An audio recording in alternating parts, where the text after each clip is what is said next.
नमस्ते, मैं हूं सुरेश कुमार एकलव्य और आप देख रहे हैं हिंदुस्तान न्यूज एंड टिप्स।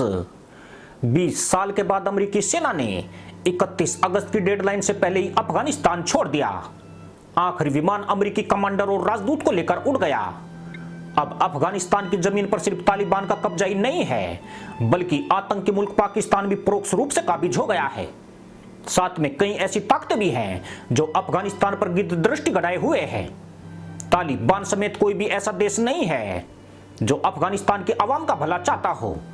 सभी का मकसद अपने हितों की पूर्ति करना और इस पठान लैंड से फायदा उठाना है। इसमें हैरानी की कोई बात नहीं है कि ये सभी ताकतें पाकिस्तान से जुड़ी हुई है और उसी के कंधे पर सवार होकर बड़े मंसूबे पाल रही है।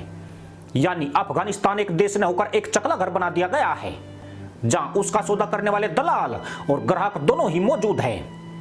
यूं भी लोकतंत्र विहीन देश में जनता शासकों के रहमोकरम पर जिंदा होती है। अफगानिस्तान में भारत भी सालों से एक्टिव रहा है।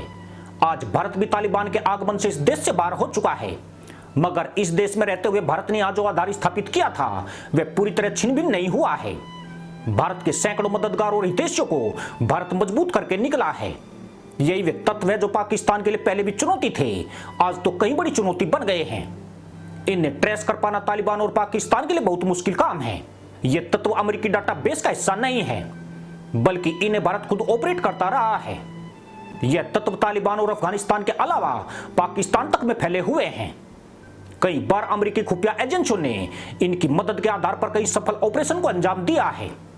भारत और अमेरिका के बीच खुफिया सूचनाओं के आदान प्रदान का समझौता अफगानिस्तान में बहुत कारगर रहा है और यह आगे भी बदस्तूर रहने वाला है। यानी सहमत का बड़ा खेल या लंबे अरसे तक चलने वाला है। पाकिस्तान ने अफगानिस्तान में आतंकियों की सरकार थोपकर खुद को ताकतवर दिखाने की कोशिश की है, मगर सरकारें बदलने और नए देश बनाने का भारत को 40 साल पहले का शानदार अनुभव है। पाकिस्तान ने यह आज किया है, मगर भारत तो बहुत पहले ऐसा करके दिखा चुका है। फर्क सिर्फ यही है कि भारत का वह प्रयास 40 साल बाद भी सराहनीय माना जाता है, जबकि मदरसा मुल्क पर दुनिया भर में थूथू सुसु हो रही है। इसलिए जाहिल मुल्लों को ज्यादा इतराने या गधया नृत्य करने की जरूरत नहीं है, बल्कि यह सोचने की आवश्यकता है कि सरकारें गिराकर नई सरकार को स्वीकार्यता और टिकाऊ कैसे बनाया जाएगा। सरकारें गिराना उसे स्थायी बनाने से ज्यादा आसान है। पाकिस्तान के पास इसका कोई अनुभव नहीं है। खुद उसके देश में चुनी हुई सरकारों की कोई अहमियत नहीं रही है, जबकि अफगानिस्तान की जनता के पास लोकतंत्र में जीने की आदत पड़ चुकी है, जो बंदूक या पिछवाड़ा उठाऊ गिराव के वास्ते से नहीं छूटने वाली है।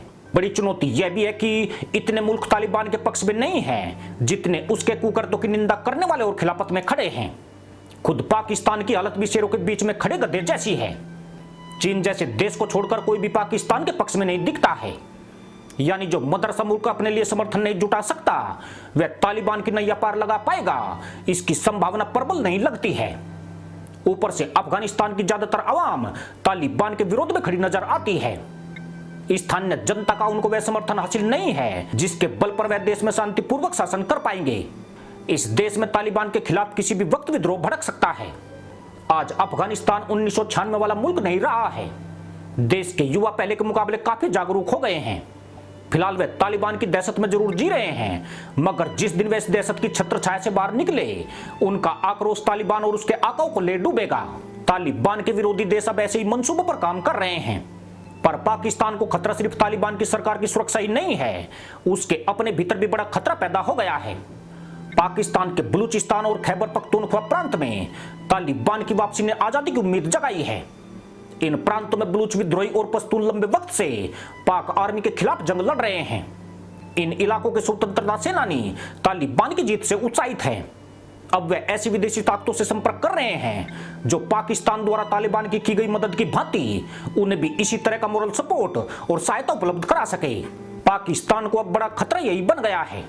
कहने को वो जरूर कहता है कि अफगानिस्तान से भारत और अमेरिका भाग गए हैं, मगर इन देशों ने जो नेटवर्क बनाया है वह फिलहाल निष्क्रिय जरूर है, पर आने वाले दिनों में उसे सक्रिय होने के आदेश मिलने वाले हैं। CPEC प्रोजेक्ट अभी भी अमेरिका के टारगेट पर है, जबकि भारत की नजर बलूचिस्तान के साथ साथ अब खैबर पख्तूनख्वा प्रांत पर भी टिक गई है। यह प्रांत पाकिस्तान के बकलौल प्राइम मिनिस्टर इमरान लोंडे का गृह राज्य है, यानी चोट सीधे दिल पर मारी जाएगी। पाकिस्तान लंबे वक्त से ऐसे आरोप लगाता है कि बलूच विद्रोहियों और तहरीके तालिबान पाकिस्तान को भारतीय खुफिया एजेंसियां मदद पहुंचा रही है। यही नहीं, अब उसने यह आरोप भी लगाने शुरू कर दिए हैं कि तालिबान के बड़े लीडर में शुमार शेर मोहम्मद अब्बास इस्तकनजई भारत की खुफिया एजेंसी रो के लिए काम करते हैं। उसका आरोप है कि इस्तकनजई टीटीपी तक भारतीय मदद पहुंचाने का बड़ा जरिया है। वह तालिबान पर दबाव डाल रहा है कि इस्तकनजई को सरकार में जिम्मेदारी नहीं दी जाए, मगर ऐसी चर्चा है कि वे तालिबान सरकार में विदेश मंत्री के प्रबल दावेदार हैं। अगर इस्तकनजई को यह पद हासिल होता है तो पाकिस्तान की चिंताएं बढ़ना लाजमी है। यूं भी इस्तकनजई तालिबान के सत्ता में आने से पहले ही भारत से संपर्क में हैं। वे तालिबान के बड़े लीडर हैं जिन्होंने अभी तक भारत के पक्ष में बयान दिए हैं। शेर मोहम्मद अब्बास इस्तकनजई ने 1982 में इंडियन मिलिट्री एकेडमी में ट्रेनिंग और शिक्षा ली है। वे अपने बैच के अनुशासित कैडेट में शामिल रहे हैं और भारत के प्रति उनके दिल में आज भी सम्मान है। उनके बहुत से मित्र आज भी भारत में मौजूद हैं। इनमें से कई अधिकारी रो से जुड़े हुए हैं। इस्तकनजई का यही आचरण पाकिस्तान के लिए चिंता का सबब बन रहा है। इस्तकनजई का भारत के लिए सहयोग अफगानिस्तान में सदैव दिखाई दिया है। उन्हीं की बदौलत तालिबान ने कभी भी भारतीय परियोजनाओं को कोई नुकसान नहीं पहुंचाया। सिर्फ इतना ही नहीं, तालिबान के इलाकों से गुजरने वाले भारतीय सामान से लदे ट्रकों को न कभी रोका गया और न तालिबान ने उन पर हमले किए हैं। अगर अफगानिस्तान में भारत के साथ कोई छुटपुट घटनाएं हुई है तो वह तालिबान के उन गुटों द्वारा की गई जिनके ऊपर आईएसआई का नियंत्रण है। मजे की बात यह है कि इस्तकनजई भी बलूचिस्तान और वजीरिस्तान की आजादी के समर्थकों में शामिल है। बताया जाता है कि अफगानिस्तान से भारतीय नागरिकों और वहां के अल्पसंख्यकों को निकलवाने में इस्तकनजई ने बड़ी भूमिका निभाई है। उन्होंने भारत सरकार को अच्छा खासा सहयोग किया है। बदले में उन्होंने यही मांग की है कि भारत भी तालिबान के प्रति उदार रवैया अपनाएगा। यानी इस्तकनजई तालिबान और भारत के बीच एक पुल का काम कर रहे हैं। तालिबान जानता है कि इस्तकनजई भारत के बेहद करीब हैं, इसलिए भारत को राजी करने की जिम्मेदारी उन्हें सौंप दी गई है। तालिबान का यही एकमात्र नेता है जो भारतीय अधिकारियों और तालिबान प्रतिनिधियों से मुलाकात में कड़ी का काम करता रहा है। अभी तक पाकिस्तान ने अफगानिस्तान में जो जंग लड़ी वह भारत को भगाने के लिए लड़ी गई है, पर आने वाले दिनों में यही जंग पाकिस्तान की धरती पर मूव होने वाली है, जहां पाकिस्तान को पाकिस्तान से निकालने के लिए लड़ा जाएगा। इससे मदरसा मुल्क की यह गलतफहमी भी दूर हो जाएगी कि उसने अफगानिस्तान से भारत को भगा दिया है। अफगानिस्तान से सिर्फ भारत के अधिकारी वापस आए हैं।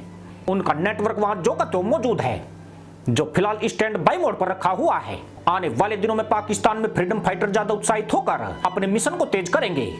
तब पाकिस्तान यह भी नहीं कह पाएगा कि भारत ने अफगानिस्तान में रहकर यह सब किया है। यानी लड़ाई अभी खत्म नहीं हुई है, बल्कि सही तरीके से शुरू हुई है। इसी के साथ अनुमति दोस्तों, जय जवान, जय किसान, जय हिंद, वंदे मातरम।